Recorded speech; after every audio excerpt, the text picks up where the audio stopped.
Hello दोस्तों, आपका फिर से स्वागत है अपने चैनल स्टडीज ड्यूटी अमोडोमियो में। हम पढ़ रहे थे राजस्थान में किसान एवं जनजातीय आंदोलन, और हमने किसान एवं जनजातीय आंदोलन के कारण देख लिए थे पिछले वीडियो में। और अब हम देखेंगे कि कौन कौन से आंदोलन हुए राजस्थान में, राजपूताना में। तो सबसे पहले हम स्टार्ट करेंगे मेवाड़ से। तो मेवाड़ रियासत में कौन कौन से आंदोलन हुए? मेवाड़ के किसान आंदोलन या जनजातीय आंदोलन, किसान प्लस जनजातीय आंदोलन कौन कौन से थे? और ये बात करने से पहले हमें देखना होगा कि मेवाड़ रियासत की क्या स्थिति थी। स्थिति मतलब कि दो प्रकार की जमीन होती थी मुख्यतः। वैसे तो जमीन के मतलब जो भाग है उसमें तो काफी तरह की जमीन आएगी, अलग अलग डिवाइडेशन जब करेंगे, बांटेंगे तब। लेकिन अपने को पढ़ना उस हिसाब से अगर अपन देखें तो दो प्रकार की जमीन होती थी। एक तो खालसा और एक जागीर। खालसा मतलब सीधे राज्य के अंडर में, सीधे राज्य के नियंत्रण में, सीधे राज्य मतलब महाराणा जो था उसके नियंत्रण में। तो उनसे जो राजस्व वगैरह था वो कौन लाते थे? राज्य के अधिकारी नियुक्त कर रखे थे, राज्य के अधिकारी नियुक्त कर रखे थे वो। और उसमें सबसे ऊपर एक अधिकारी, अलग अलग महकमे बना रखे थे। तो उसका जो सबसे हेड होता था वो कौन होता था? महकमा खास। महकमा का मतलब क्या होता है? डिपार्टमेंट। आज भी कई लोग बोलते हैं ना महकमा, महकमा खास। और उसके नीचे अधिकारी वो नियुक्त करके रखता था, कामदार, पटवारी वगैरह, वो वहां से सीधे लाते थे उस खालसा जमीन से जो अपना राजस्व होता था वो। यहाँ बीच में कौन थे? अधिकारी नियुक्त कर रखे थे। ठीक है। अब जो दूसरी जमीन होती है वो होती है जागीरदार। तो जागीरदार में राज्य और किसानों के बीच में एक कड़ी और थी। वो कौन था? जागीरदार या ठिकानेदार या सामंत। और बाद में ये मतलब पहले राजा के बीच में ये आ जाता था और ये किसानों से फिर क्या लेता था? राजस्व। तो अब ये लेता था तो ये खुद लेने नहीं जाता था, मतलब ये अधिकारी नियुक्त करता था। इसमें तो राज्य अधिकारी नियुक्त करते थे, लेकिन इसमें कौन करता था? जागीरदार। तो जागीरदार द्वारा क्या है? अधिकारी नियुक्त कर रखे थे, अधिकारी नियुक्त करता था। और वो अधिकारी अपने साथ एक दो और छोटे मोटे अधिकारियों को लेके, अपने जो चेले वगैरह रहते थे उनको लेके क्या करता था? गांव गांव जाके राजस्व इकट्ठा करता था। और फिर जागीरदार फिर आगे राज्य को पहुंचाता था, राज्य का हिस्सा। तो बीच में कौन आ जाता था? जागीरदार। तो जागीर भूमि में जो राजस्व इकट्ठा करने का और मतलब राजस्व पे जो अधिकार होता था, एक तरह से देखेंगे तो वो कौन था? जागीरदार का उसमें सर्वे सर्वा था उस ठिकाने में, वो तय। और उसको मतलब खूब आजादियां भी थी कि क्या क्या जागीरदार को मतलब दे रखे थे अधिकार। और पूरी तरह से अपनी जागीर में वो स्वतंत्र था, कई मामलों में न्यायिक शक्तियां भी थी उसके पास। और पहले कहीं पे मैंने आपको ये बताया भी था कि बिना जागीर मतलब दार की मर्जी के कोई भी किसान उसका ठिकाना छोड़ के कहीं दूसरे ठिकाने में नहीं जा सकता था। जबकि खालसा जमीन में ये था कि किसान जो है वो मतलब कोई और खालसा जमीन है वहां तो जा ही सकता है। अब एक गांव की खालसा जमीन में रहता है तो दूसरी गांव में और खालसा पड़ी तो वहां जा सकता है, कोई बात नहीं, क्योंकि अधिकारी तो यहाँ रहेगा तो भी लेने आएंगे, वहां रहेगा तो भी। इसमें जागीरदार, अगर एक जागीरदार का किसान है कोई, वो दूसरी जागीर में चला गया तो उसका तो जागीरदार दूसरा लगेगा ना। इस जागीरदार को नुकसान हो गया, उसके कुछ किसान कम हो गए और दूसरे जागीरदार को फायदा हो गया, खेती करने वाले उसके किसान ज्यादा हो गए। तो इसकी मर्जी के बिना नहीं जा सकते थे। तो ये अधिकारी जो राजस्व इकट्ठा करने का काम और तय करने का काम करते थे वो कामदार कहलाते थे। जो लगान तय करते थे ना वो कामदार, और कामदार के साथ कुछ लोग और होते थे। तो जागीरदार का जो सरकारी अधिकारी होता था वो क्या कहलाता था? कामदार। तो अब इस जमीन में अपन देखेंगे कि मेवाड़ में कितनी जो खालसा कितनी जमीन थी और जागीर कितनी जमीन थी। तो ये देखने के लिए अपन सारे बीज जो पढ़ेंगे ना किसी भी रियासत का, सबसे पहले ये बात देख लेंगे कि कितनी खालसा जमीन थी। तो 87% जो थी, सॉरी 13% जो थी वो तो खालसा, और 87% क्या थी, जागीर के अंडर में। अब आप सोचो 87% बहुत ज्यादा होता है, इसका मतलब जागीरदारों का बोलबाला था। और इतनी जागीरदारों के अंडर में तो राज्य को मतलब जागीरदारों पे निर्भर रहना पड़ता था। जागीरदारों का एक तरह से अगर संगठन बना हुआ हो तो उन पे निर्भर रहना पड़ता था। अगर वो एक जागीरदार को कुछ राज्य मतलब ज्यादा कुछ डांट पिला देता या कुछ कर देता तो उसको थोड़ा डर भी रहता था कि अगर जागीरदारों ने मिलकर एकता कर ली तो वो राजा को भी हटा देते थे कई बार, या अगर जागीरदारों में एकता होती। तो 13% थी खालसा और 87% क्या थी, जागीर भूमि थी। और इसमें भू राजस्व भी लगता था सभी ठिकानों में। उसके साथ कई लाग बाग थी। अब मैं यहां आपको लाग बाग नहीं बता रहा हूं कि लाग बाग क्या होता है, क्योंकि जब अपन मेवाड़ रियासत का पहला आंदोलन पढ़ेंगे बिजोलिया, तब उसमें ये सारी बात बता दूंगा। वहां ये पढ़ाना पड़ेगा, क्योंकि किसान आंदोलन का जो बिजोलिया किसान आंदोलन का कारण होगा ना, उसमें एक कारण ये भी होगा कि लाग बाग बहुत ज्यादा थी 84 प्रकार की। तब मैं आपको ये बताऊंगा, और जब वो बताऊंगा तो ऐसा तो है नहीं कि 84 की 84 मैं आपको लाग बाग बता दूं जो बिजोलिया में थी, लेकिन मेवाड़ जो रियासत थी उसमें किस प्रकार की लाग बाग लगती थी, लागें किस किस नाम से थी, वो वहां वर्णन कर दूंगा। तब वहां वर्णन करूंगा, उसी में से कुछ लागें बिजोलिया में थी। अब मानो मेवाड़ रियासत में बहुत सारे ठिकाने थे, कुछ तो ठाकुर मतलब खुद अपनी तरफ से लाग लगा देते थे। हाँ, राज्य को बताना पड़ता था बाद में समझौते के बारे में कि भाई ये लाग मैंने नहीं लगाई है, लेकिन अब अलग अलग जागीरदार है तो अपनी अपनी तरफ से अलग अलग लाग लगाता था। तो अगर मेवाड़ रियासत में अगर लागों के प्रकार देखेंगे तो ऐसे तो 84 से ज्यादा भी हो सकते थे, लेकिन बिजोलिया में 84 प्रकार के थे। लेकिन वहां मैं ये बात करूंगा बिजोलिया में कि इस नाम से काफी लागें थी और उनमें से कुछ बिजोलिया में लगी हुई थी। तो अब मैं अगर वो बताऊंगा तो दोबारा वहां वापस ये बात आएगी, तब एक तरह से रिपीटेशन हो जाएगा। और साथ में बेगार तो चलती ही थी, बैठ बेगार। बेगार मतलब बिना पारिश्रमिक किसी मजदूर को किसान या मजदूर को काम करवाना, उसको कोई पारिश्रमिक नहीं देते थे। और पारिश्रमिक के बिना माल भी ढोके लाना होता था तो काम में ले लेते थे, मकान बनाना होता था, घास पहुंचा दो ठिकाने में, फलाना फलाना झींकना, जो भी सारा काम। ठीक है, तो ये था अपना मेवाड़ की स्थिति। और अब हम शुरू करेंगे बिजोलिया किसान आंदोलन, और उसमें देखेंगे ये सारी चीजें कि बेगार किस किस प्रकार की होती थी, और जो अपना लाग बाग थी वो क्या होता है, लाग बाग, ये नाम लाग बाग क्यों बना, ये सारी बात अपन बिजोलिया के अंतर्गत करेंगे। तो पहला है उसमें से बिजोलिया किसान आंदोलन।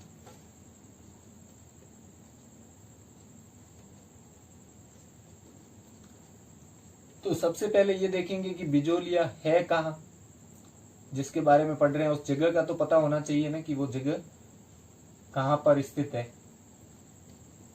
अब कहाँ पर मतलब राजस्थान में तो है ही, लेकिन राजस्थान में किस, उसकी लोकेशन क्या है। तो बिजोलिया जो है ये अपने राजस्थान के वर्तमान में ये भीलवाड़ा जिले में पड़ता है। वर्तमान में कहां पर है, भीलवाड़ा जिले में। और भीलवाड़ा कौन सी रियासत में आता था, मेवाड़ में। तो उस वक्त उस समय ये कहां पे था, मेवाड़ रियासत में था, मेवाड़ में था, या मेवाड़ की एक तरह से जो राजधानी मान सकते हैं उदयपुर, तो उदयपुर रियासत भी कुछ लोग बोलते हैं, तो उसमें स्थित था। और ये जो उस वक्त ये बिजोलिया ठिकाना था, ये बहुत प्रमुख ठिकाना था। जो मेवाड़ के जो 16 प्रमुख ठिकाने थे जिन्हें प्रथम श्रेणी के ठिकाने कहा जाता था, उनमें से ये एक था। तो ये मेवाड़ के प्रमुख 16 ठिकानों में से एक था। मेवाड़ के प्रथम श्रेणी के, हर जगह जो रियासत थी उसमें ठिकानों को अलग अलग श्रेणियों में बांटा गया था, उनको अलग अलग नाम दिए गए थे। कहीं पे बोलते थे कि डावी और जीवनी मतलब मिसल, तो डावी मतलब लेफ्ट ठिकाने और जीवनी मतलब राइट, वो उन्होंने नाम दे रखे थे। और उसी तरह अलग अलग मतलब उनको बांट रखा था कि भाई इस हिसाब से। तो यहाँ पे भी प्रथम श्रेणी ऐसे बांटे गए थे। उसके बाद उमराव, कोई गोल के सामंत, तो मतलब फर्स्ट सेकंड थर्ड ऐसे।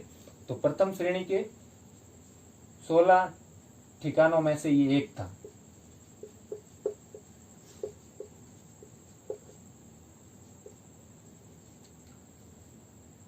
और इसका अगर अपन प्राचीन नाम देखेंगे, बहुत प्राचीन मतलब अपने एंशियंट जो हिस्ट्री पढ़ते हैं उसके हिसाब से जो प्राचीन नाम इसका क्या था, तो प्राचीन नाम इसका विजयावल्ली था। जो प्राचीन नाम है वो था विजयावल्ली। थोड़ा सा लगता है ना उसी का अपभ्रंश होके ये क्या बन गया है, विजोलिया, विजयावल्ली, ये उसका प्राचीन नाम था। और बिजोलिया की जो ठिकाना था उसमें ठाकुर कौन था, कौन वहां पे, अब जैसे यहाँ पे अपने जोधपुर अगर देखते हैं तो इसमें कि भाई राजा राठौड़ था, तो राठौड़ में भी अलग अलग होते थे। जैसे आहुआ ठिकाने में चंपावत राठौड़ों का ठिकाना था, कुशाल सिंह जी, तो उसी प्रकार यहाँ भी ठिकानेदार अलग अलग होते थे। कई जगह उर्जनोट, भाटी, ऐसे अलग अलग ठिकानेदार हुआ करते थे। तो ये जो ठिकाना है ये राणा सांगा के टाइम, जो राणा सांगा हुए थे जिनका नाम राणा संग्राम सिंह था, उन्होंने ये ठिकाना किसको दिया था, राणा सांगा ने ये एक आदमी को ये ठिकाना दिया था, उसका क्या नाम था, अशोक परमार। अशोक परमार मतलब परमार राजवंश बोल सकते हैं, उसके व्यक्ति के पास ये ठिकाना था। परमार लोग पहले मतलब बहुत फेमस थे। इनसे पहले अगर अपन देखेंगे परमार वगैरह, गुर्जर प्रतिहार, इन्होंने राज किया था। तो परमार राजपूत वंश की जो परमार शाखा है उससे ये बिलोंग करता था, उसको ये ठिकाना दिया था। राणा सांगा ने किसको दिया था, अशोक परमार को दिया था। और कौन सी जागीर दी थी, तब ये बिजोलिया नहीं दिया था, तब उन्होंने दिया था ऊपरमाल, ऊपरमाल की जागीर। और ऊपरमाल की जागीर का हिस्सा ही था बिजोलिया, ऊपरमाल। ऊपरमाल का पुराना नाम था उत्तमाद्री। क्या नाम था, उत्तमाद्री, ऊपरमाल। ये जागीर दी थी, को दिया ये जागीर, क्या दी, या ऐसे दी लिख सकते हैं, को दी, क्या दी, जागीर ऊपरमाल की। तो अब हम देख लेते हैं ऊपरमाल कहाँ स्थित है। तो ये थोड़ा सा मैं मिटा देता हूं ताकि ये ऊपरमाल का पठार अपन भूगोल में पढ़ते हैं, राजस्थान भूगोल जब पढ़ते हैं तो ऊपरमाल का पठार बोलते हैं। तो वो कहाँ स्थित है ऊपरमाल का पठार, तो जैसे ये राजस्थान का निचला हिस्सा जो है, यहाँ जाते ही मुड़ जाता है चित्तौड़ वगैरह, और फिर ऐसे थोड़ा सा मुड़ के ये आ जाता है ऐसे, ऐसे जैसा भी है मैप थोड़ा सा अजीब बना है। तो यहाँ अब चित्तौड़ है, तो ये तो हो गया यहाँ पे चित्तौड़। तो चित्तौड़ में एक जगह है भैंसरोडगढ़, क्या नाम है उसका, जगह है उसका नाम है भैंसरोडगढ़, सुनी होगी।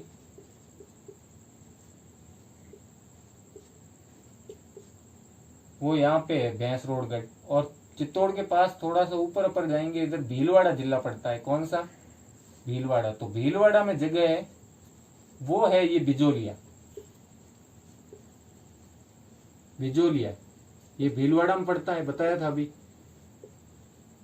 तो जो ऊपरमाल का पठार या ऊपरमाल जो इलाका ये जागीर, तो अब अगर भूगोल में अपन देखते हैं तो ऊपरमाल किसको बोलते हैं, तो कि भैंसरोडगढ़ से बिजोलिया के बीच का इलाका, या फिर कि चित्तौड़गढ़ के भैंसरोडगढ़ से भीलवाड़ा के बिजोलिया के मध्य का पठारी इलाका क्या कहलाता है, ऊपरमाल। अब अपन यहाँ पे उसकी परिभाषा मैं लिख इसलिए नहीं रहा हूं क्योंकि भूगोल की बात है, लेकिन साथ में बता देता हूं ताकि पढ़ने में थोड़ी आसानी होती है।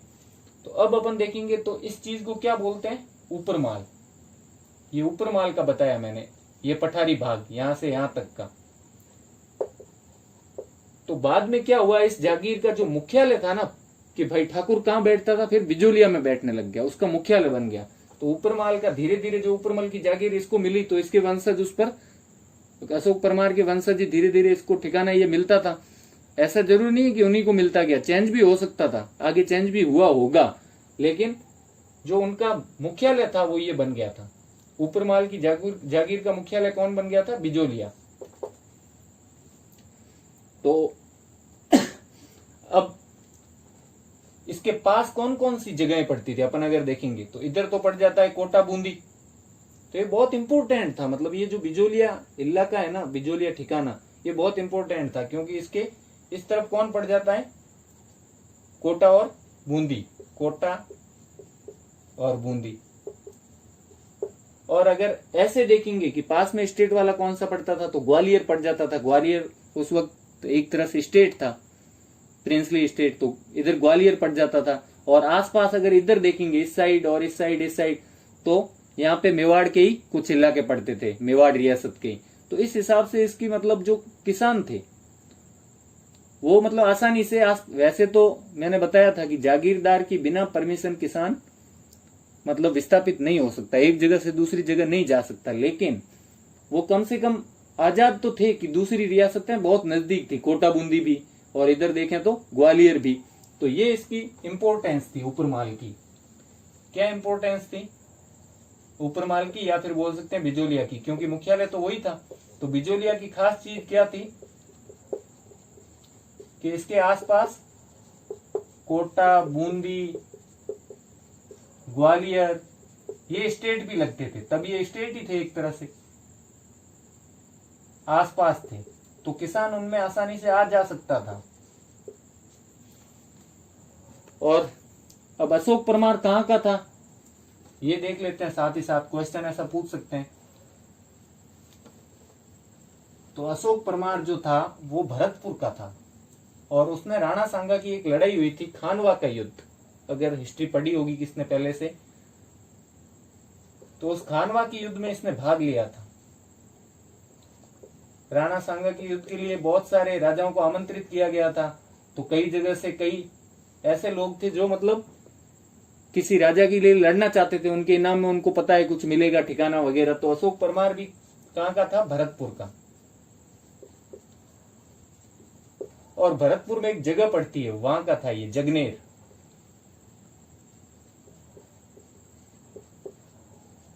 गजनेर नहीं, गजनेर तो बीकानेर में, जगनेर, भरतपुर की जगनेर जगह का था ये। और इसने कौन से युद्ध में भाग लिया था, खानवा के युद्ध में।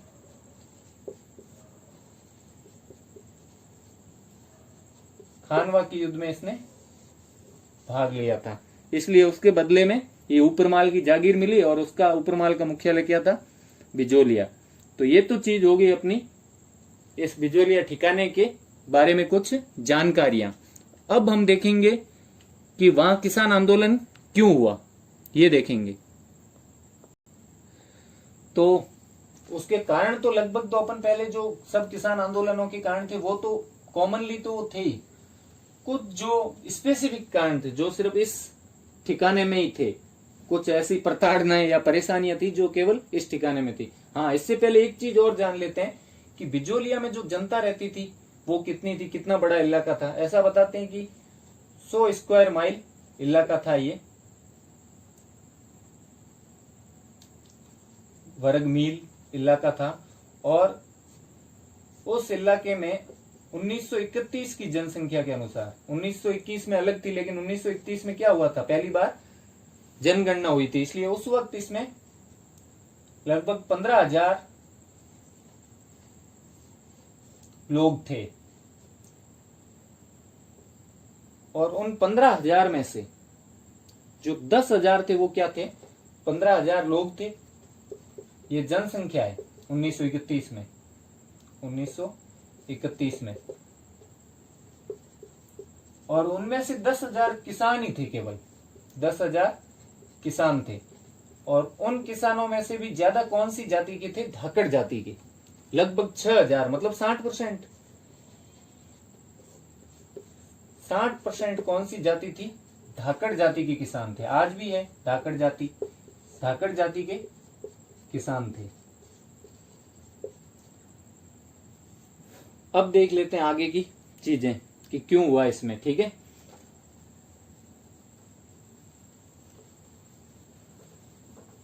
तो मेनली तो वही कारण थे कि राजाओं ने ध्यान देना बंद कर दिया, अंग्रेजी संस्कृति आ गई, खर्चे बढ़ गए, सब कुछ चीज रोकड़ में कर दी। लेकिन यहाँ पे जो पर्सनली जो कारण थे, वैसे तो वो एक स्पेसिफिक जो लाग थी, एक कर था, नया लगाया था, वही था। लेकिन यहाँ बहुत सारी क्या है, लागे लगा रखी थी। जैसे 84 प्रकार की लाग बाग थी। लाग बाग मैंने पहले भी वीडियो में बता चुका हूं कि लाग बाग क्या थे, तो अगर ये पता करना है तो पिछला वीडियो देखो। तो 84 प्रकार के लाग बाग थे, एक तरह से उपकर। लाग बाग छोटा सा मैं आपको हिंट दे देता हूं कि उपकर जैसे थे। तो 84 प्रकार के कर या कर भी बोल सकते हैं, लेकिन वो होते उपकर की तरह। अगर भू राजस्व को कर माने तो इसको उपकर मान सकते हैं। तो 84 प्रकार की लाग बाग कितनी ज्यादा है आप ही सोच लो। और उनमें अब अलग अलग लागें, आप मतलब सोच नहीं सकते ऐसी ऐसी चीजों की लागें उसमें आपने मेवाड़ जो रियासत थी उसमें और बिजोलिया ठिकाने में ली जाती थी। जैसे अब अगर भू राजस्व से संबंधित देखेंगे, भू राजस्व खुद तो लेते ही थे, उसको राज बोलते थे या भाग भोग, ठीक है, लेकिन उससे संबंधित अन्य लागें भी थी। जैसे भू राजस्व निर्धारित करना है तो निर्धारित करने जो अफसर जाते वो भी लेते थे और उसको बोलते थे हक पटेल, पटवारी, चौधरी, के हक पटेल या हक पटवारी, हक चौधरी, ऐसा।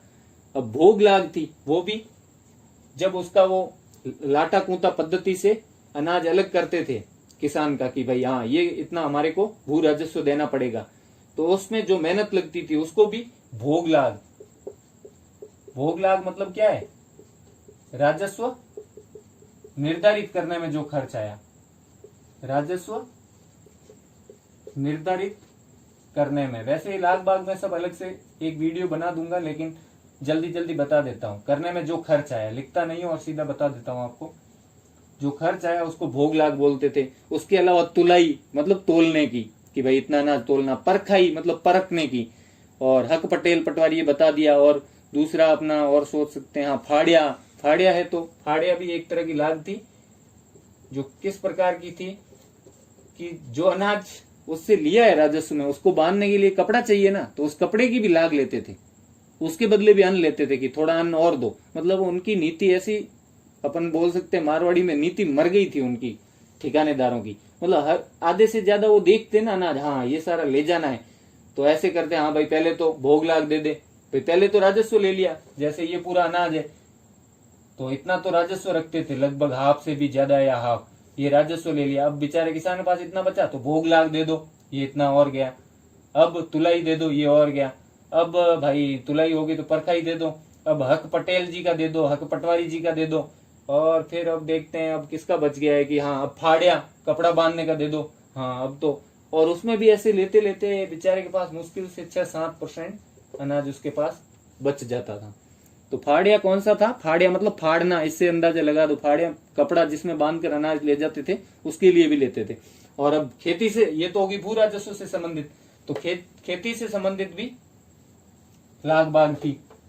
अब जैसे एक लाग थी ऊडी लाग, तो वो क्या है, ठाकुर क्या बोलता था कि भाई मेरे भी खेती करने के लिए बीज चाहिए, तो उन बीज चाहिए तो ले जा मुट्ठी पर, लेकिन मुट्ठी पर नहीं लेते थे, शेर पे लेते थे बीज की, इतना दे दो। मतलब कई किलो वो बीज के रूप में ले जाते थे, ऊडी लाग। तो ठाकुर की कास्त के लिए, तो ठाकुर की, वो सब ठाकुर के लिए ही तो कर रहे थे बेचारे कास्त। ठाकुर कौन सी पर्सनल कास्त करेगा, लेकिन ले जाता था।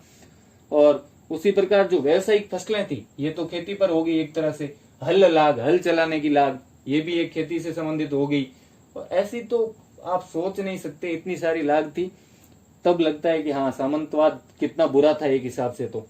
और अगर व्यवसायिक फसलें हैं तो व्यवसायिक फसलों पे राजस्व तो लेते ही थे, हिस्सा जिसको बंटा बोलते थे। बंटा मतलब ये मेरा हिस्सा है, बंटाई पद्धति से होता था तब।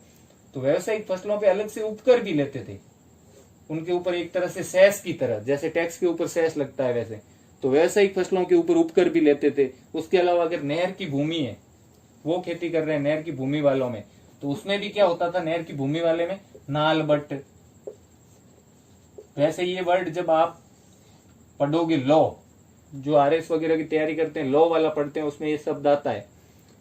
क्योंकि जो अपने भूमि के लिए जो नियम बने थे और जो बंदोबस्त हुआ था, अपनी सरकार ने भूमि के लिए जो भी कुछ किया, उनमें कुछ नियम बनाए थे, तब उसमें ये वर्ड जरूर आएगा, नालबट या फिर नहरबास। ये लागे थी इनकी नाम, ये ले लिया। अब कई फालतू लागे भी थी, फालतू मतलब जिनका कोई मतलब ही नहीं है। गर्ज की लाग, ये फालतू लाग, ये गर्ज की लाग मतलब अगर ठाकुर किसी अपने ठिकाने के किसी भी गांव में चला गया ना, जो उसके पट्टे में आता है, तो उसमें ठाकुर की गांव में आने पर उसको ऐसे ही कि हाँ भाई हमारे गांव ठाकुर जी पधारे हैं, लाग लाओ। पंडित की लाग मतलब कि मेरे बच्चों की, ठाकुर के बच्चों की शिक्षा के लिए पंडित की लाग, तो पंडित की लाग। कुमार की लाग, कि कुमार मटकियां देता है और हवेली में हमारे यहाँ ठिकाने में पानी भरता है तो उसको पैसा देना पड़ेगा या अनाज देना पड़ेगा, तो वो अनाज भी किसानों से लेते थे, कुम्हार की लाग। और बाकी अब कुम्हार की हो गई, उसके अलावा फालतू लागों में, ये मैं अंदाजा इसलिए दे रहा हूं ताकि आपको पता चले कि कारण क्या था। बाकी मेनली कारण कैसे छोटे छोटे लिखने वो तो बता दूंगा आपको। इसके अलावा फालतू लागों में अपन देख सकते हैं कि बाई जी का हाथ खर्च, बाई जी का हाथ खर्च, जो ठाकुर के घर में जो बाईसा होते थे उनका हाथ खर्च चाहिए, या फिर ठाकुर की पत्नी के लिए कुछ चाहिए होता था, तो जैसे चूड़ा लाग, तो ठाकुर की पत्नी अगर नया चूड़ा पहनती, चूड़ा राजस्थान में जो पहनते हैं ना बाजुओं पे, जो सुहाग की निशानी मानते हैं, सफेद कलर का, पहले हाथी दांत का भी बनता था, तो वो अगर नया पहनती तो उसका चूड़ा लाग भी लगता था। और नहीं तो बाई जी का हाथ खर्च और भाई जी का रात खर्च। ये अरे मजाक कर रहा हूं मैं, भाई जी का रात खर्च मतलब रात को दारू वारू पीते थे, वैसे वो ये कोई लाग नहीं थी, मैं मजाक कर रहा हूं। भाई जी का हाथ खर्च ये वास्तव में लाग थी। कुंवर जी का कलेवा ये लाग थी, कलेवा मतलब ब्रेकफास्ट। ऐसा पता नहीं कुंवर जी क्या खाते थे कलेवे में। भेंट माता जी मतलब माता जी को भेंट दो, कुंवर के जो माता जी है उनको, ठिकानेदार के माता जी। भेंट दीपावली, भेंट होली, भेंट दशहरा, ऐसी अनेक लागें थी फालतू की। उसके अलावा अपन देख सकते हैं खरड़ा लाग, खरड़ा लाग भी एक लाग थी, जो मतलब मोची और इनसे लेते थे, मोची छिपा, जो श्रमजीवी जातियां है ना कुछ बनाती है या वगैरह, तो उनसे भी लाग लेते थे, जूते ले लेते थे उनसे कि एक जूते की जोड़ी बना दो लाग में, तो इस प्रकार की। और उनके अलावा कुछ ऐसी लाग थी जैसे अपन मान सकते हैं आयात निर्यात पे लगती थी, सामान के आयात निर्यात। कौन सा सामान, जैसे बीज हो गया, खाद हो गई, या जो कृषि प्रोडक्ट हो गए, कृषि से जो उत्पाद बनते थे ना, अब अपन खेती करते हैं उनसे कुछ न कुछ तो उत्पाद बनते हैं ना, अगर उनको बेचना है तो उनपे भी लाग लगती थी, तो आयात निर्यात से संबंधित लागें थी। तो सामान के बेचने या आयात निर्यात पर।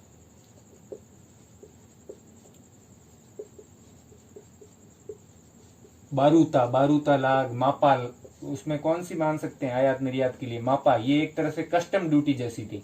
आजकल कस्टम ड्यूटी लगती है ना जो, वैसी मापा लाग कस्टम ड्यूटी जैसी।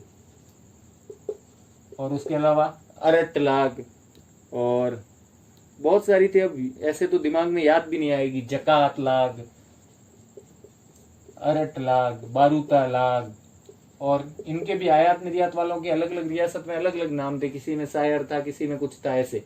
ठीक है, तो ये तो सामान के आयात निर्यात की होगी। उसके अलावा अगर देख सकते हैं तो सेना और पुलिस के लिए भी लाग लगती थी, जैसे खिचड़ी लाग होगी, जो ठाकुर की सेना या गांव में स्थानीय पुलिस टाइप का जो संस्था होती थी, पुलिस तो क्या होती थी, पुलिस टाइप की जो संस्था होती थी, उनके लिए भी स्थानीय पुलिस टाइप की संस्था, पुलिस जैसी संस्था, तो उसके लिए भी लाग लेते थे। खिचड़ी लाग मतलब जब भी सेना उनके गांव में पड़ाव डालती, किसी भी गांव में, तो उसके खाने के लिए, सेना के पड़ाव के दौरान खाने के लिए। ये जल्दी जल्दी मैं इसलिए बता रहा हूं कि ताकि बता सकूं सारी चीजें। और इसके बाद अगर अपन सेना की देखेंगे तो खेड़ खर्च, जो सेना के खर्च के लिए लिया जाता था, खिचड़ी, खेड़ खर्च, ये सेना के खर्च के लिए लेते थे, वो सेना के पड़ाव के दौरान लेते थे। और कीणा का दलिया, ये कीणा का दलिया जो स्थानीय पुलिस जैसी संस्था थी उसके लिए लेते थे, कीणा का दलिया, पता नहीं किस किस के लिए दलिया लेते थे। और हवेली में जो पशु होते थे, हवेली के पशुओं के लिए भी लाग लेते थे, जो घोड़े वगैरह होते थे, हवेली के जो पशु होते थे उनके लिए भी अड़बी लाग, जूड़ा लाग, या फिर घोड़े की घास, ऐसी लागों के नाम होते थे। रजका, रजका में तो आप समझते ही हो, रजका जो उगाते हैं ना पशुओं के खाने के लिए, तो वो थोड़ा यहाँ भी पहुंचाओ घोड़ों के लिए, या उसके पैसे दो। रजका, घोड़े की घास और जूड़ा। और फिर जो किसान के पशु थे उनके लिए भी लोग, किसान अगर पशु रखता था तो उसके लिए भी लाग लेते थे, किसान के पशुओं के लिए। जैसे हासिल चराई, हासिल मतलब नगद लाग, जो उसको नगद जो पैसे लेते थे ना, लाग लेते थे, उसको हासिल बोलते थे। हासिल चराई या पान चराई, पान चराई कौन कौन सी होती थी? जो मतलब खालसा इलाका होता था उसमें अगर पशु किसान के चरते थे तो पान चराई, और हासिल जो अपने क्या बोलते हैं चराई जोड़, जोड़ मतलब कोई जंगल टाइप का इलाका होता था, वहां अगर चरने जाते थे, जो मतलब दरबार या ठिकानेदार के अंतर्गत जो इलाका अगर होता था कि भाई ये ठिकानेदार के पास है, वहां अगर पशु चरेंगे तो वो कहलाते हासिल मवेशी जोहड़, हासिल मवेशी जोहड़, हासिल मवेशी जोहड़। ऐसी कई पशुओं की लाग थी, जैसे जट लाग ये लेते थे। जट क्या होती है? जो ऊन होती है पशुओं के ऊपर की, वो जट कहलाती है। खासकर ऊंट की ऊन जो होती है वो जट कहलाती है। तो ये रबारियों से लेते थे। रबारी राई का जाति जो है वो ऊंट रखती थी, तो उनसे राईकों से ये जट लेते थे कि हमारे यहाँ भी चटाई बनानी है। ऊंट की जट से क्या बनती थी? चटाइयां बनती थी। खूंटा बांधी लाग, खूंटे के बांध रहे हैं तो भी लाग लग रही है, खूंटा बांधी लाग ये भी थी एक लाग, पशुओं से संबंधित थी। और भेड़ी गिनती लाग, ऊंट गिनती लाग, गिनती करेंगे ना तो उनकी भी लाग थी। ऊंट गिनती, मवेशियों की गिनती होती थी तो उनकी भी लाग, ऊंट गिनती लाग, इसका नाम था ऊंट गिनती लाग। तो ये लाग होगी। उसके अलावा ये तो सारी लगभग एक तरह से देख सकते हैं आर्थिक लागे, मतलब किसान जो आर्थिक क्रियाएं कर रहा है ना, सामान बेच रहा है या उगा रहा है पैसों के लिए, वो ही थी। और कुछ सामाजिक लागें भी थी, क्योंकि मैंने बताया था कि लाग बाग की परिभाषा ही यही है कि भू राजस्व के अतिरिक्त वह कर जो किसान की सामाजिक और आर्थिक क्रियाओं पे लगता था। तो ये तो होगी लगभग क्या थी? आर्थिक क्रियाएं, जो सेना और एक दो को छोड़ के बाकी सब आर्थिक क्रियाएं। और इसके अलावा कुछ सामाजिक क्रियाएं, जैसे अब अगर अंग लाग ये देखेंगे तो अंग लाग क्या है? सामाजिक लाग है। तो सामाजिक लागे देख लेते हैं। अंग लाग ये मतलब अगर 5 वर्ष से बड़ा कोई भी किसान के घर में सदस्य होता था उससे लेते थे 1-1 रुपया, कि बड़ा हो गया अब कुछ न कुछ पहनेगा तो अंग लाग, मतलब इसका अंग बन गया एक तरह से। बच्चा छोटा होता है, पूरी तरह से पूर्ण अंग बन गए हैं तो शरीर पे भी लाग लग रही है। और कांसा लाग मतलब कोई भी फंक्शन हुआ तो कांसे की थालियां होती थी उसके नाम पे, इसका नाम कांसा लाग। तो कोई भी फंक्शन हुआ तो उनको क्या देना पड़ता था? नकद में लाग देनी पड़ती थी और 25 लोगों का भोजन देना पड़ता था। 25 पत्तल भोजन, जो पत्तल जिसमें अपन खाना खाते हैं ना, वो नाता लाग। तो नाता लाग जो विधवा की अगर शादी करते थे दोबारा तो उस पे नाता लाग लगती थी, या कागली लाग बोलते थे जिसको।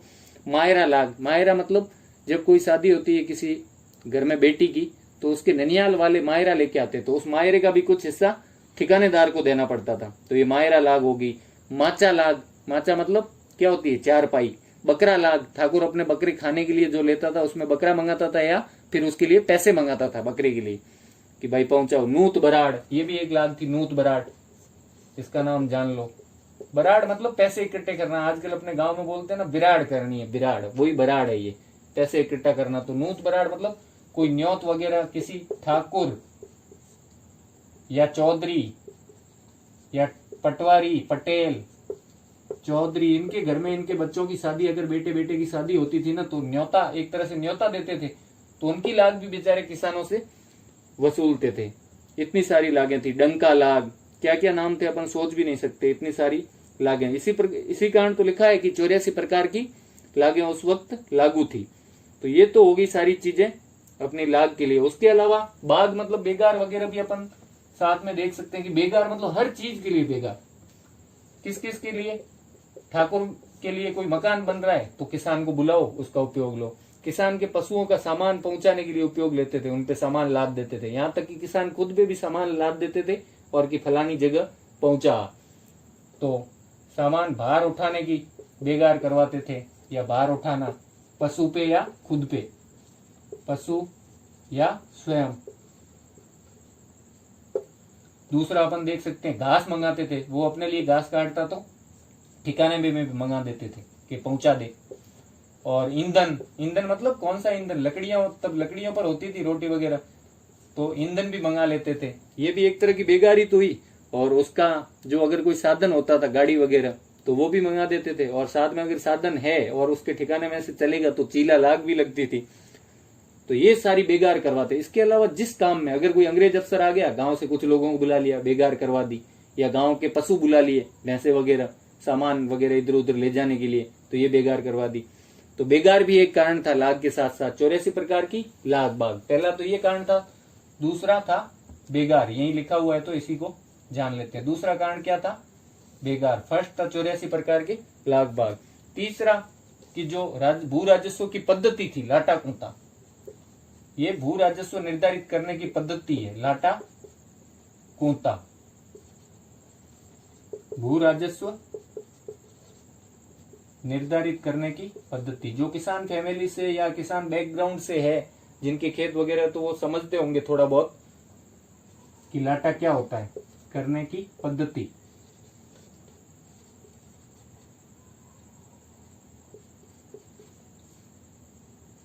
भू राजस्व निर्धारित करने की पद्धति। अब लाटा क्या कहलाता है? जब किसान फसल काट देता है तो पहले मिट्टी का बना हुआ होता था ऐसा, जिसमें फसल वो रखता था और फसल को साफ करता था। यहाँ बाउंड्री होती है बनी हुई ऐसे, थोड़ी सी छोटी बाउंड्री, मतलब कोई बड़ी उठाते नहीं है, मिट्टी का ऐसे बना देते हैं कि धरती पे थोड़ी सी मिट्टी ऐसे लगा के या गोबर से ऊपर लेप करके बना देते हैं, और उसके ऊपर ये गोबर से बना दिया पूरा ऐसे, तो साइड में थोड़ी थोड़ी ऊपर थल्ली सी उठा देते हैं और उसके बीच अनाज साफ करते हैं, अनाज साफ करते हैं यहाँ पे। तो यहाँ पे अनाज काटा हुआ पड़ा रहता था, जो फसल थी वो, अनाज को क्या काटेंगे, फसल जो थी वो कटी हुई पड़ी रहती थी यहाँ, तभी तो साफ करेंगे। फसल कटी हुई यहाँ पड़ी है लाटे में, तो वो लाटा कहलाता था। अगर कटी हुई फसल का अंदाजा लगाते थे ना ठाकुर लोग या चौधरी लोग आके, की ठाकुर के आदमी लोग आके, जिसको आदमी जो आता था उसको कामदार बोलते थे। जो अधिकारी अपना भू राजस्व लेने और निर्धारित करने आता था ना, वो कामदार कहलाता था। तो कामदार लोग आते हैं यहाँ पे, और जो कटी हुई फसल पड़ी है उनके कामदार के साथ 3-4 चेले चाटी तो होते ही थे, मतलब 3-4 आदमी जो उसका सहयोग करते थे, आनिए भानिए या थानिए भगानिए, जो भी मान लो, वो इनके साथ होते थे। तो अब फसल कटी हुई पड़ी, उसका अंदाजा लगा देते, भाई हाँ इतना हिस्सा ठाकुर का है। तो ये तो यार एक तरह से अन्याय हुआ ना। वो तो अपनी मर्जी से ज्यादा हिस्सा भी बोल सकते हैं, हाँ इतना हो गया, हाँ इतना है। अब उनका कहना तो मानना पड़ेगा बेचारे किसान को। और कूंता क्या पद्धति है? खेत में खड़ी फसल में ही अंदाजा लगवा देते थे। खेत में खड़ी फसल, खेत में जो खड़ी फसल रहती थी उसका ही अंदाजा वो लगवा देते थे सीधा। तो खेत में जो उग रही है फसल, जो खड़ी हुई फसल है, उसी में अंदाजा लगा देते थे, भाई इतने हिस्से की जो उग रही है फसल, ये खेत है, इसमें इतने हिस्से की जो खड़ी फसल है, इसको भाई साफ करके हमें दे देना। ये खड़ी फसल में जो लगाते थे उसको कूंता बोलते थे। क्या बोलते थे? कूंता। जो पुराने अपने बड़े बुजुर्ग हैं उनसे अगर पूछेंगे तो ऐसे बोलते थे, कूंतो करे। कूंतो मतलब कूंता करते थे, ठीक है।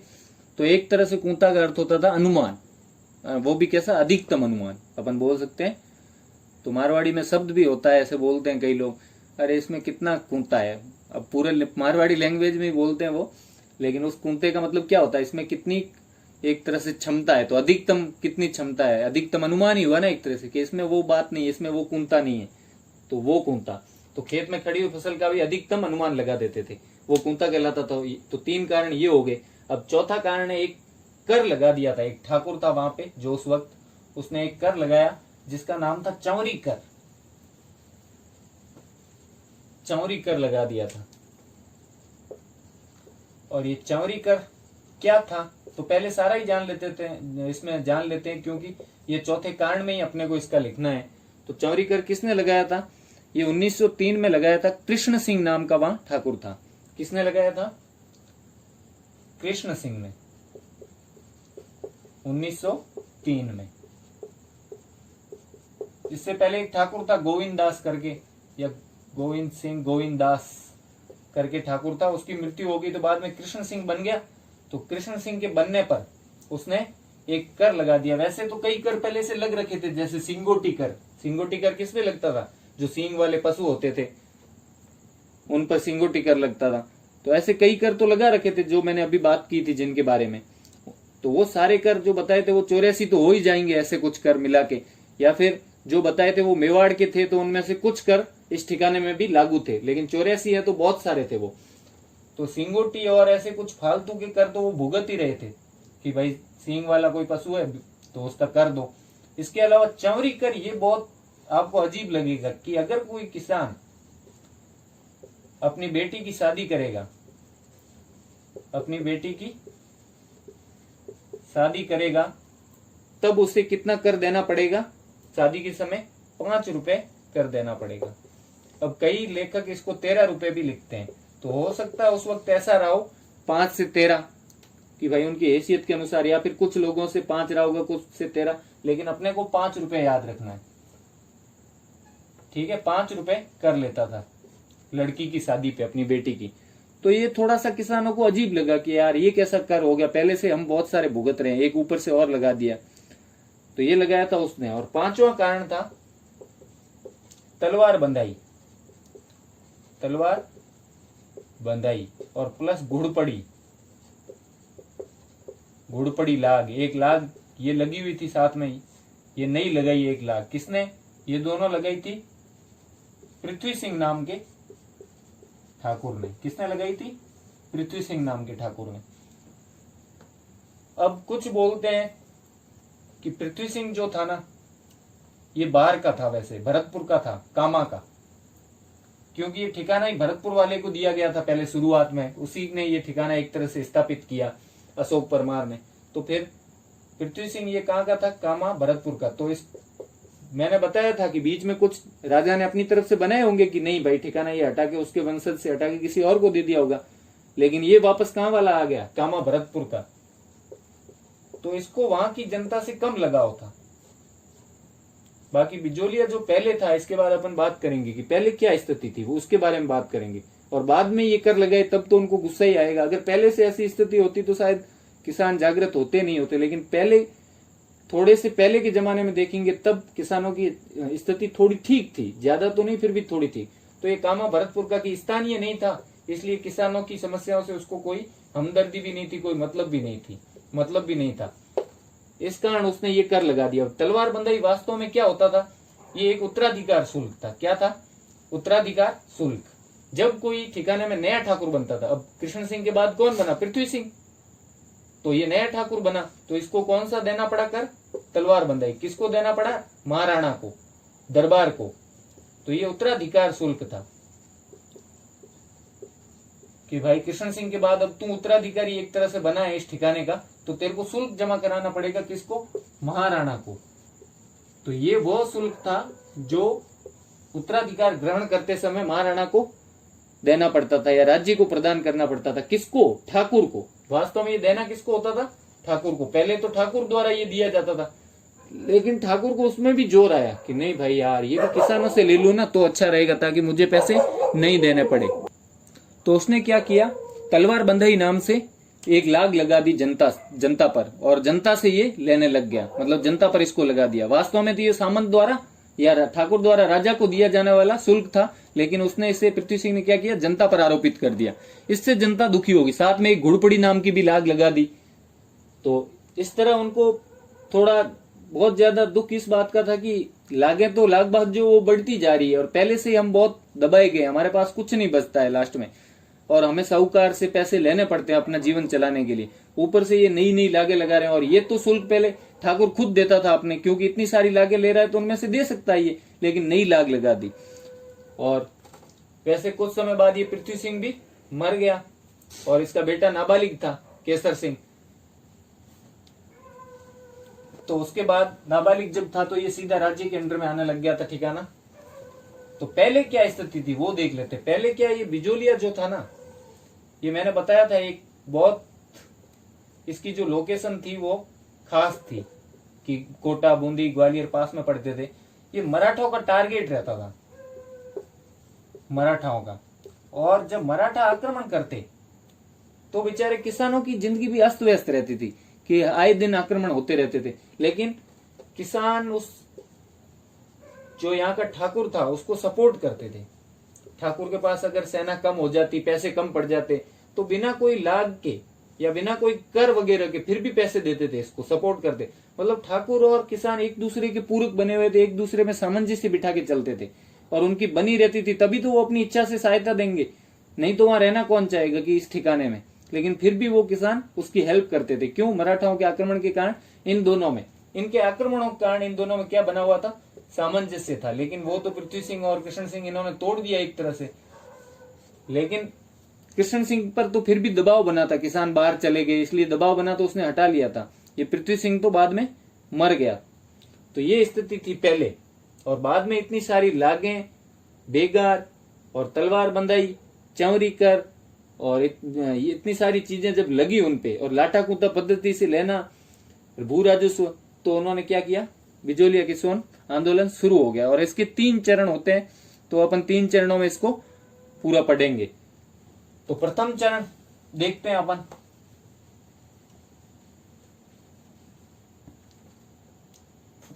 बिजोलिया किसान आंदोलन का प्रथम चरण।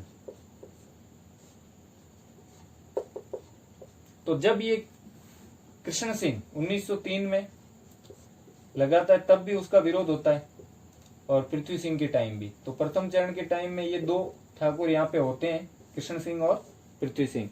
और ये चरण शुरू कब होता है, 1897, और चलता है 1914 तक। कुछ लेखक इसको 1915 तक भी मानते हैं। तो सन और दिनांक इनकी ज्यादा हेडेक न लें, और मतलब परेशान ना होए, क्योंकि ऐसा कोई एक आधा ही क्वेश्चन आएगा सन या दिनांक पे, वो अगर नहीं भी आएगा तो भी ज्यादा फर्क नहीं पड़ने वाला, बाकी क्वेश्चन पड़े है ना पेपर में। 1897 से 1914 तक इसका प्रथम चरण चला था। और शुरुआत होती है इसकी किसानों के जो आंदोलन की। वो क्या होता है कि एक जो अपने गांव में कोई आदमी की मृत्यु हो जाती है, तो उसके पीछे मृत्यु भोज करते हैं, जिसको ओसर बोलते हैं कई लोग नुक्ता भी बोलते हैं। तो उसके जो मृत्यु जो खाना बनता है उसको नुक्ती बोलने लग गए लोग। तो नुक्ता भी बोलते हैं या ओसर बोलते हैं। तो किसका नुक्ता या ओसर था या मृत्यु भोज था, ये वर्ड भी काम आ सकते हैं, ऐसा क्वेश्चन भी पूछ सकते हैं, मारवाड़ी वर्ड या राजस्थानी वर्ड के बारे में। ठीक है, तो ये ओसर या नुक्ता मृत्यु भोज किसका हो रहा था, एक किसान था गंगाराम, उसके पिताजी का। गंगाराम नाम का किसान था, गंगाराम धाकड़, बहुत धाकड़ आदमी था। गंगाराम धाकड़ के पिता का मृत्यु भोज हो रहा था। तब उन्होंने किसानों ने तय किया कि भाई इतनी सारी लागें लग रही है और आए दिन ये ऐसे लाग बाग बढ़ा रहे हैं और बेगार भी हो रही है, अपनी मन मर्जी चला रहे हैं, तो इनका विरोध करना चाहिए। तो उन्होंने विरोध शुरू किया, और इसके लिए उन्होंने क्या किया, बैठक करके 2 लोगों को भेजा। और ये कहां पे हो रहा था ये अवसर, ये हो रहा था एक गिरधरपुरा नामक गांव था, गिरधरपुरा नामक गांव में। ये भी पूछ सकते हैं क्वेश्चन तो कुछ भी पूछ सकते हैं। गिरधरपुरा नामक गांव में ये मृत्यु भोज हो रहा था। तब किसानों ने तय किया भाई बैठते हैं, तब लोग कुछ न कुछ बात करते हैं कि विरोध करना चाहिए। तो 2 लोग थे, नानजी पटेल और ठाकरी पटेल। अब ये पटेल लोग थे, नाम में ही पटेल लग रहा है। तो इनको क्या है, भेजा किसके पास, उदयपुर महाराणा के पास शिकायत करने कि भाई कुछ हमारे को थोड़ी राहत दो, हमारे पे इतनी सारी जुल्म किए जा रहे हैं, तो कुछ तो राहत मिलनी चाहिए, कुछ कर कम होने चाहिए, या फिर थोड़ा सा भू राजस्व कम कर दो। तो किसको भेजा गया, 2 लोगों को, नानजी पटेल और ठाकरी पटेल। नानजी पटेल प्लस ठाकरी पटेल। अब वो गए तो उनकी शिकायत ली गई वैसे तो, और बोला ठीक है कुछ करेंगे जैसे तैसे, मतलब ज्यादा सीरियसली तो नहीं लिया, और वापस भेज दिया, भाई तुम जाओ हम किसी को भेजेंगे। और फिर भेज दे महाराणा किसको, एक हामिद नाम के अधिकारी को जांच के लिए। भाई देख के और क्या ये क्या प्रॉब्लम चल रही है बिजोलिया में, क्या हो गया इनके जो ये यहां तक आ गए। तो किसको भेजते हैं, हामिद को, हामिद नामक अधिकारी को जांच के लिए भेजते हैं, जांच के लिए भेजते हैं। और वो जांच करता है बेचारा। तो अब जांच करता भी है तो भी क्या करते हैं, वो जो ठाकुर होता है वो लोगों को मिलने ही नहीं देता इस अधिकारी से। क्या शिकायतें बताए, जांच करने के लिए शिकायत लेना, लोगों से पूछना जरूरी है, तो वो मिलने ही नहीं देता है इनको। अब गांव में लोग तो डरते ही है ना ठाकुर से, तो जब मिलते ही नहीं है फिर भी ये बेचारा जांच कर ही लेता है आखिर कि मैं तो मेरा काम करके ही जाना है। और ये जाके बता देता है कि हाँ वास्तव में ये प्रॉब्लम है, ये नानजी और ठाकरे बेचारे सही आए थे और इनके गांव में प्रॉब्लम चल रही है। लेकिन फिर बाद में इस पे कुछ किया नहीं जाता खास, मतलब इस पे कुछ मामला हल नहीं होता, एक तरह से सफलता नहीं मिलती, बस जांच हो गई खूब है। लेकिन इसके बाद 1903 में, 1903 सन जो इन्हीं के बीच में आता है दोनों की, 1897 से 1914 के बीच ही तो है। तो 1903 में हमारे कृष्ण सिंह जी क्या करते हैं, गोविंददास तो मर जाता है, कृष्ण सिंह जी लगा देते हैं चौरी लाग, 5 रुपए देंगे भाई बेटी की शादी पे। चौरी लाग लगा देता है, और जब चौरी लाग लगती है तो किसान बोलते हैं यार ये तो बहुत गड़बड़ हुआ, ये इन्होंने क्या कर दिया, हम तो सोच रहे थे कुछ राहत मिलेगी, ये तो अपना नई लाग लगा रहा है, और वो भी बेटी की शादी पे। मतलब बेटी की शादियां करना ही बंद कर दें क्या? तो ये कुछ शादी के लायक, जिनकी उम्र शादी की हो रखी होती है, उन लड़कियों को किसान साथ में लेके ठाकुर से मिलने जाते हैं, लड़कियों को साथ लेकर ठाकुर से मिलने जाते हैं। ऐसा बोलते हैं 1000 लड़कियां, पता नहीं राम जाने कितनी लड़कियां, अपने को लड़कियां याद रखना, कोई संख्या पूछेगा नहीं। ठाकुर के पास जाते हैं मिलने और बताते हैं कि ये देखो, एक तरह से वो विरोध था, तो यहां से देखो आप इसका बीज पड़ा है, क्योंकि विरोध करने का यही तो तरीका होता है कि धरने पे बैठो या कुछ। तो वो लड़कियों को ले जाते हैं, देखो कि ये हमारी शादी की लायक लड़कियां हो रखी है, लेकिन एक तो पैसे नहीं है इनकी शादी करने के, ऊपर से आप चौरी लाग मांग रहे हो। तो चौरी लाग ही अगर दे पाते तो इनकी शादी ही कर देते, शादी तो हो नहीं रही है, ऊपर से आप टैक्स पे टैक्स लगा रहे हो। तो वो ठाकुर इनको क्या जवाब देता है पता है आपको, कि भाई इन लड़कियों को जाओ और बाजार में भले बेच दो और मेरी चौरी लाख चुका दो। तब किसानों को आ जाता है गुस्सा कि ऐसे ठाकुर के गांव में रहने का क्या फायदा जो हमारी लड़कियों को बिकवाना चाहे, थू है ऐसे ठाकुर पे, अब हम चले जाएंगे। तो आप सोचो, जागीरदार की अनुमति के बिना कोई भी आदमी विस्थापित नहीं हो सकता था, और फिर भी अगर कोई विस्थापित होकर दूसरे ठिकाने या राज्य में जाके खेती कर रहा है तो ये विरोध नहीं तो क्या है? आप सोच लो, ये विरोध ही तो है एक तरह का। तो वहां इस विरोध की शुरुआत होती है, और किसान कहां चले जाते हैं? आसपास के जो ठिकाने होते हैं, कोटा, बूंदी, ग्वालियर, ज्यादातर ग्वालियर की तरफ जाते हैं और वहां के खेतों में खेती करते हैं। किसान वहां चले जाते हैं। अब ठाकुर के औस भागता, क्योंकि ठाकुर की आमदनी इन पे टिकी थी। अब वो यहाँ खेती नहीं करेंगे तो ठाकुर मजे किस पे करेगा? ठाकुर को आ गया पसीना कि भाई चलो चलो यार, लाना पड़ेगा किसानों के। ठाकुर जाता है वापस किसानों के पास कि बाप जी हाथा जोड़ी है, गलती हुई रही, चलो आप वापस। किसान बोलते हैं ठीक है भाई, चल लेंगे, बेचारा जैसा भी है तो अपना पुराना ठाकुर, अब यहाँ तो खेती कर ली है, अब करेंगे आपके वहां, और क्या करें अगली बार। तो वो कुछ रिलैक्सेशन देता है उन लोगों को कि भाई तुम्हें मैं कुछ रिलैक्सेशन दूंगा, कुछ राहतें दूंगा। तो वो रिलैक्सेशन क्या होती है वो देख लेते हैं। वो कहीं पूछेंगे नहीं, लेकिन अगर बाई चांस अगर पूछ ले या छोटा क्वेश्चन बन जाए तो आपके दिमाग में थोड़ी सी होनी चाहिए कि हाँ कुछ राहतें उन्होंने दी थी। चौरीकर को हटा देता है वो ठाकुर। जब इन किसानों को वापस लाता है तो क्या करता है, क्योंकि सारा मामला पंगा कहीं से हुआ था, चौरीकर से ही तो हुआ था, तो चौरी लाग को हटा देता है। प्लस एक और लाग होती है, उसको भी वो हटा देता है, जो भी नई लगा रखी होती है, नूत बराड़ जो मैंने बताई थी। ठाकुर या किसी के बेटे बेटी की शादी में न्योत लाग भी बोलते थे उसको। नूत बराड़ को भी जो नई लाग लगाई थी उसने वो भी हटा दी, नूत बराड़ लाग भी हटा दी। बाकी की भाई जो आपका भू राजस्व लेंगे वो पहले ताकड़ी से तोलते थे। गांव के लोगों ने ताकड़ी देखी होगी कि ताकड़ी क्या चीज होती है, जिससे धान वगैरह तोलते हैं। कि अब ताकड़ी में क्या थोड़ा सा यार मतलब उतना क्या बोल एक्यूरेट नहीं आता था, प्रिसाइज नहीं आता था मामला, एकदम क्या बोल सकते हैं परिशुद्ध चीज नहीं आती थी कि कितना अनाज इनको देना चाहिए, थोड़ी बहुत कमी रह जाती थी, गलती। तो ताकड़ी की बजाय कांटे का उपयोग किया जाएगा, ये भी बोला उन्होंने। उसके साथ भोग लाग, जो मतलब भोग लाग किसको देते थे, जब वो भू राजस्व निर्धारित करते थे कर्मचारी, तो उनको कुछ खर्चा देने के लिए जो लाग लगती थी या भू राजस्व निर्धारित करने में जो खर्चा लगता था टोटल, उसके लिए जो ली जाती थी ना भोग लाग, कि भाई आज अपने को टैक्स वसूलती है सरकार, तो टैक्स वसूलने में रिटर्न भरना, उसके लिए ऑफिसें बनी हुई, खर्चा तो लगता ही है ना। अगर सरकार उस पर भी टैक्स लेना शुरू कर दे भाई इस खर्चे को पूरा करने के लिए, वैसे तो भोग लाग को क्या कर दिया, कम कर दिया। और ताकड़ी की जगह कांटा, भोग लाग क्या कर दी, कम कर दी। ताकड़ी की जगह कांटा उपयोग में लेंगे हम, ताकड़ी की जगह क्या लेंगे, कांटे का उपयोग। बाकी जो कामदार होगा, जो भू राजस्व निर्धारित करने के लिए ठाकुर का अधिकारी आता था, उसको कामदार बोलते थे।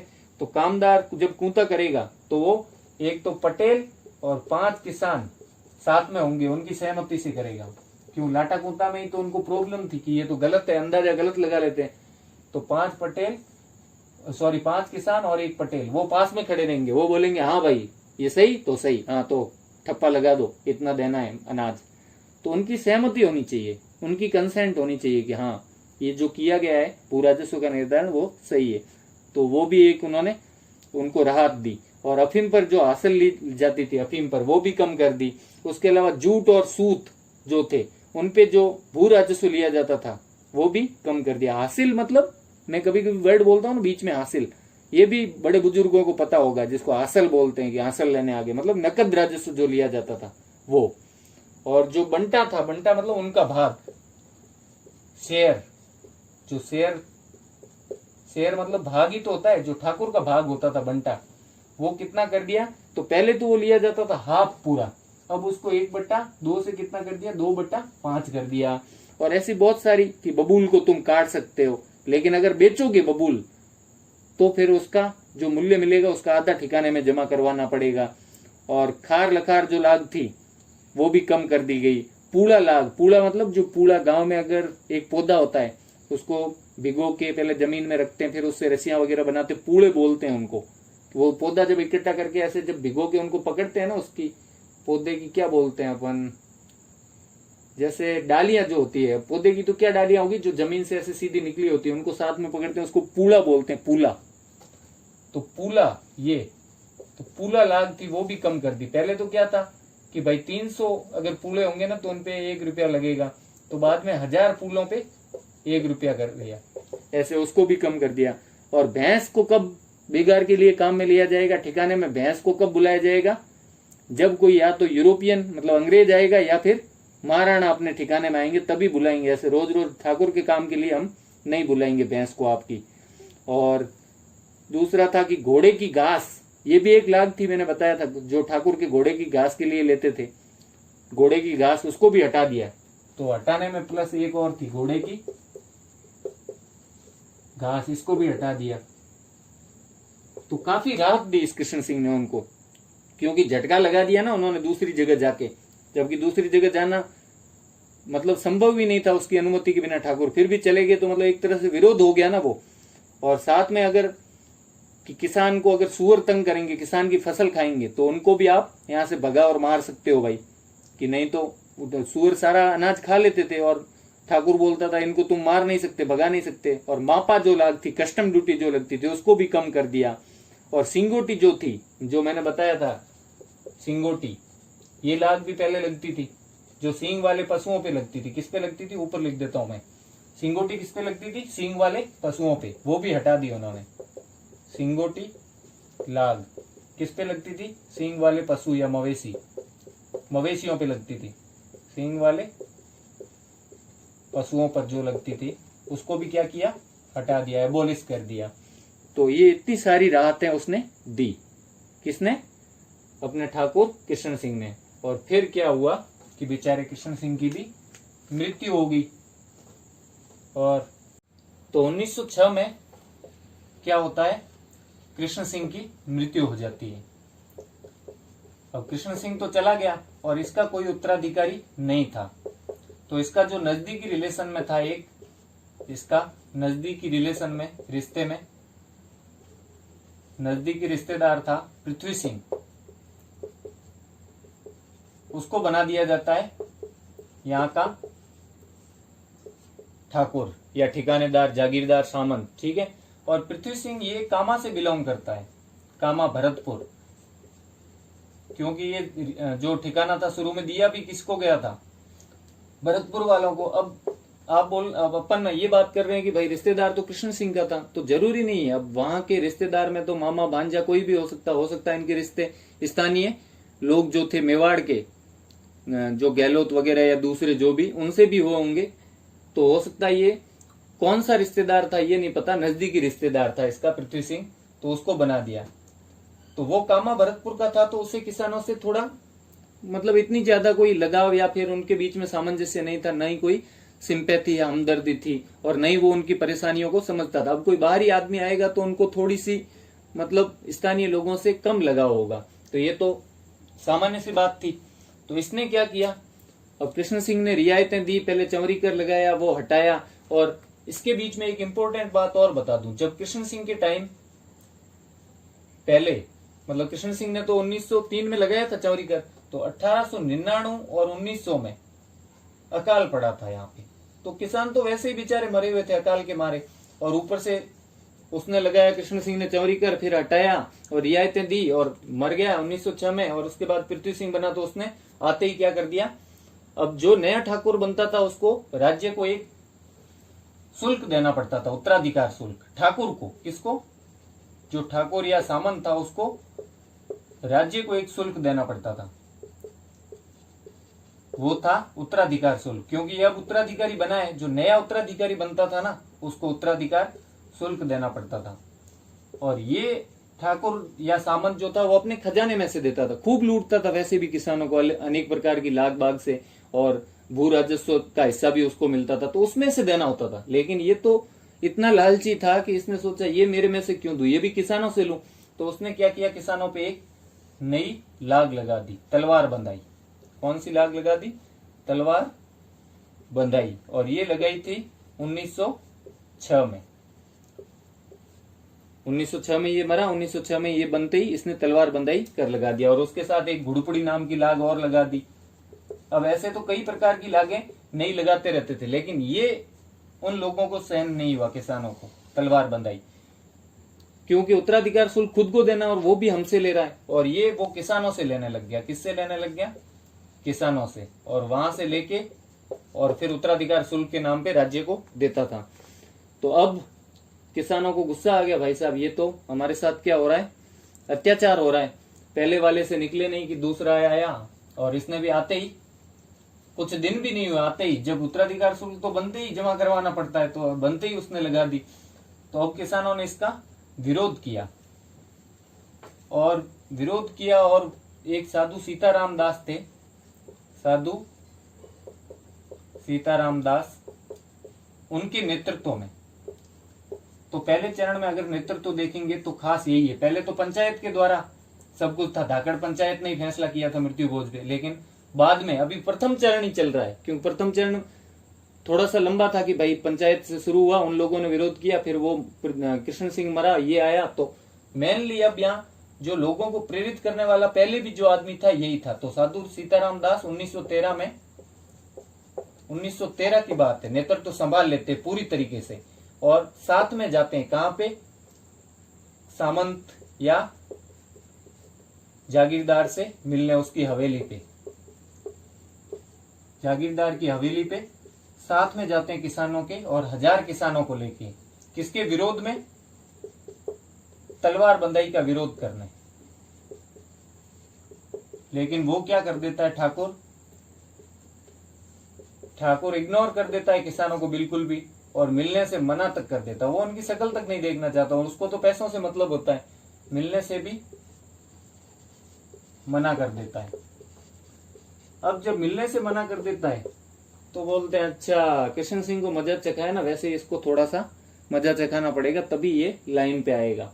तो वो क्या करते हैं, 1913-14 का जो साल होता है, 1913-14 का साल, वो खेती नहीं करते इसकी जमीन पर।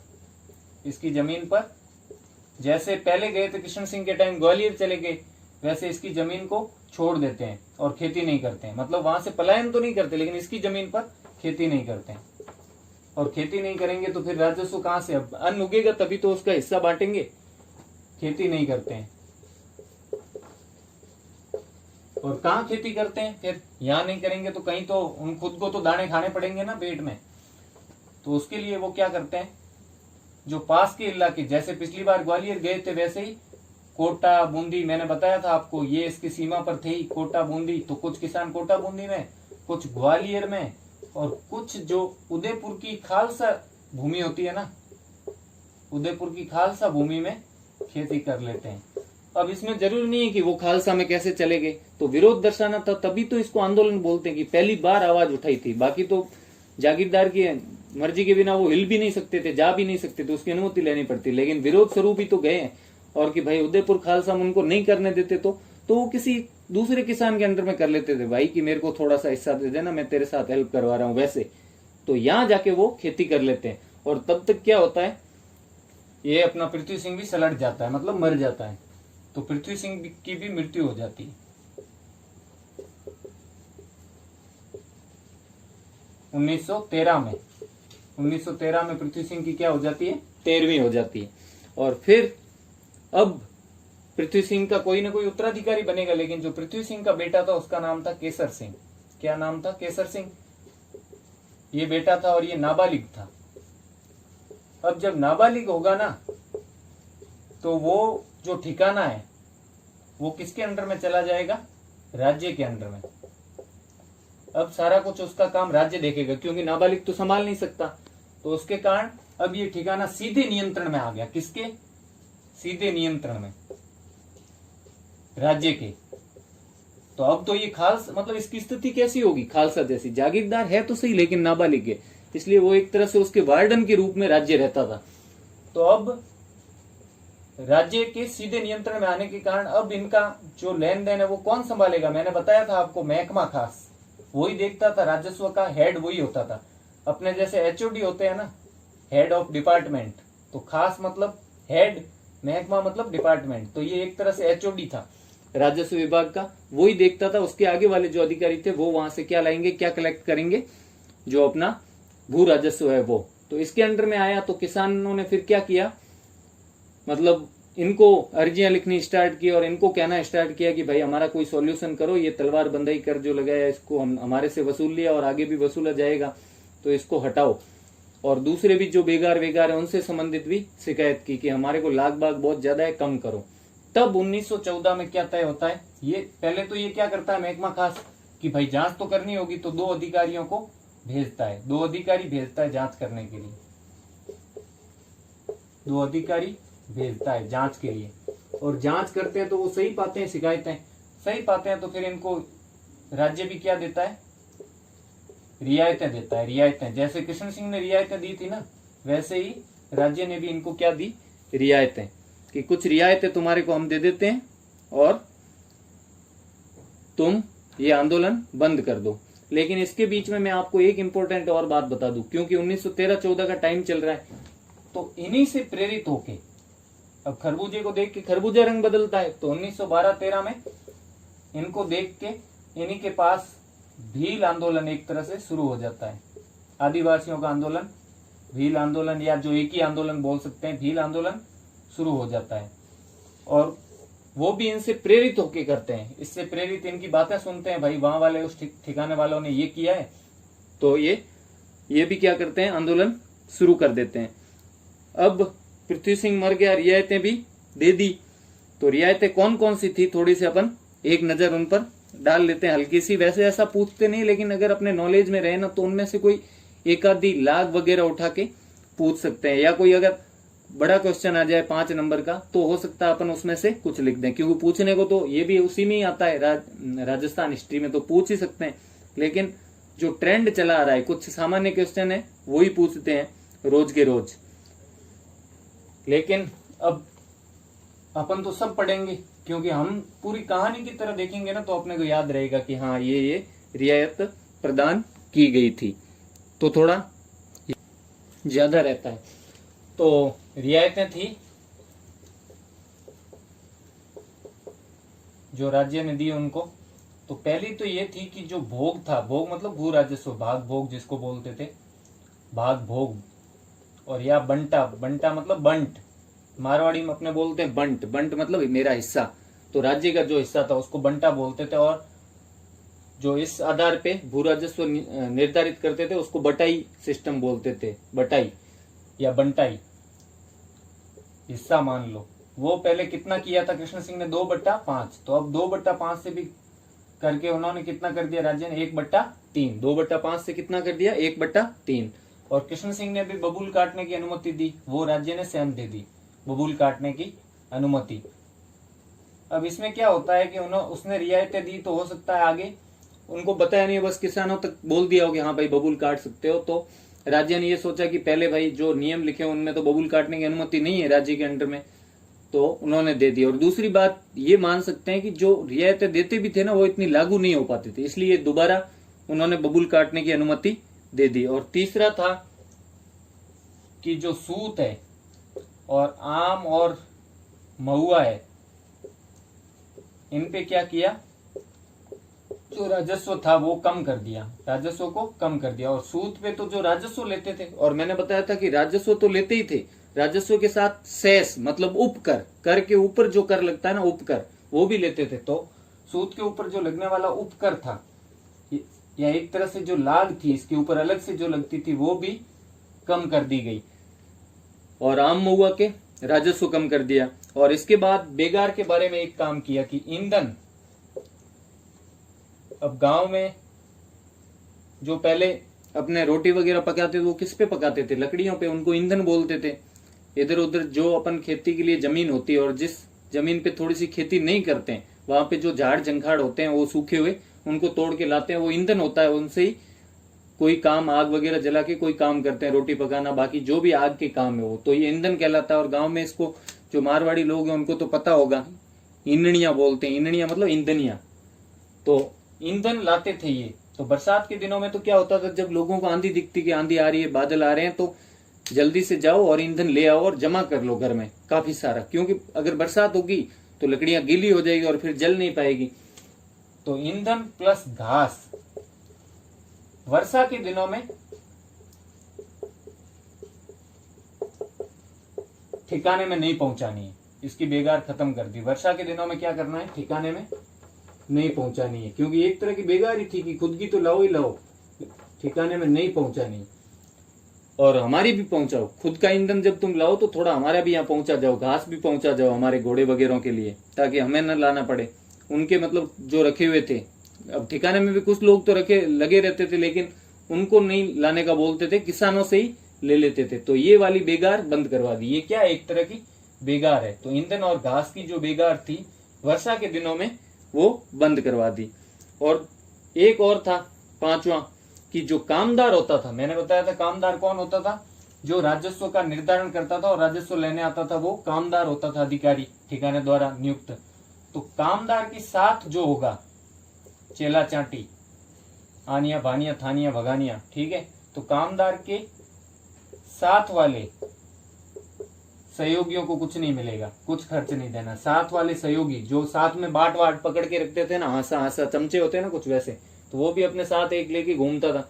अब ठाकुर कुछ को साथ लेके घूमता, ठाकुर के आगे वाले एक दो को लेके घूमते, ये श्रृंखला थी पूरी।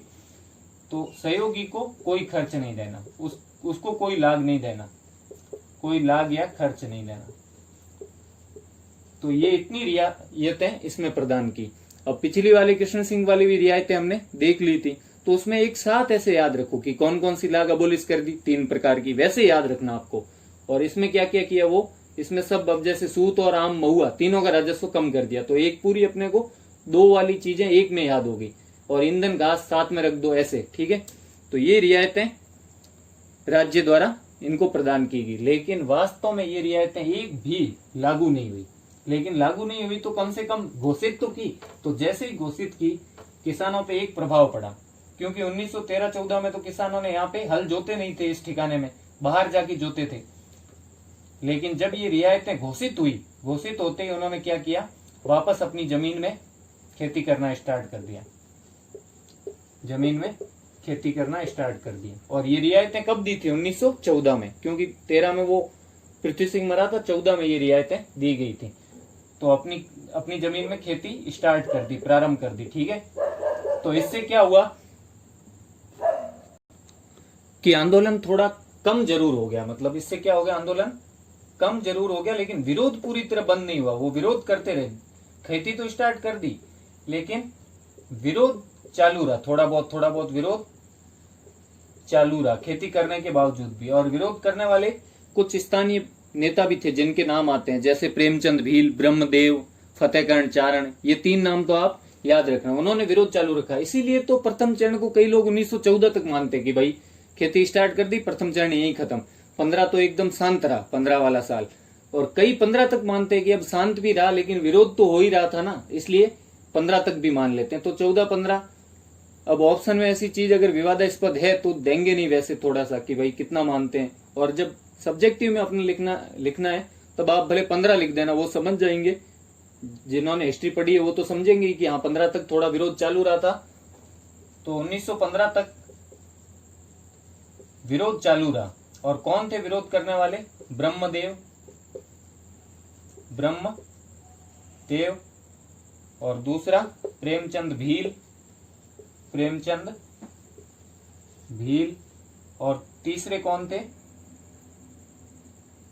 ऊपर लिख देता हूं मैं। तीसरे थे फतेहकरण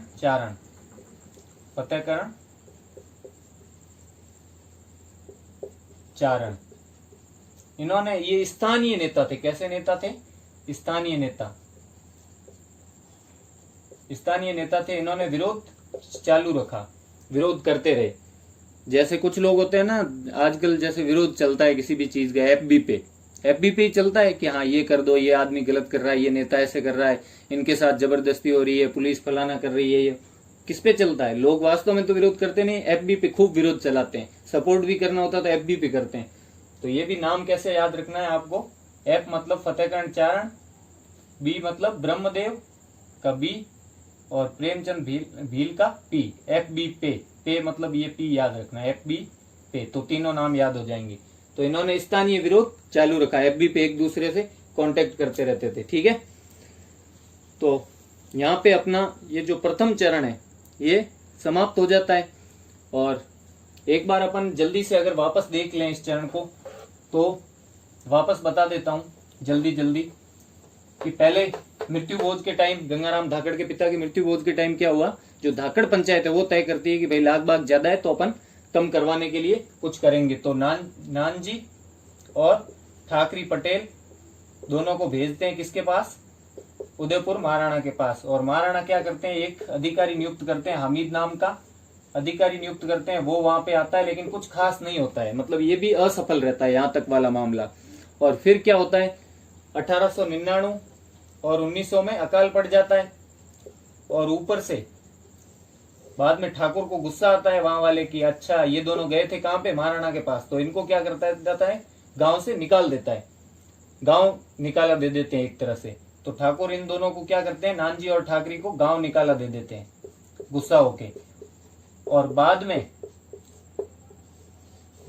जो 1903 में एक ठाकुर होता है जो कृष्ण सिंह, वो एक नया कर या फिर बोल सकते हैं लाग लगा देता है, चौरी कर। उसका विरोध करने के लिए अपनी शादीशुदा चौरी कर क्या होता है? शादीशुदा जो बेटी की शादी करवाएगा अगर किसान तो उसे 5 रुपए देने पड़ेंगे, ये चौरी कर था।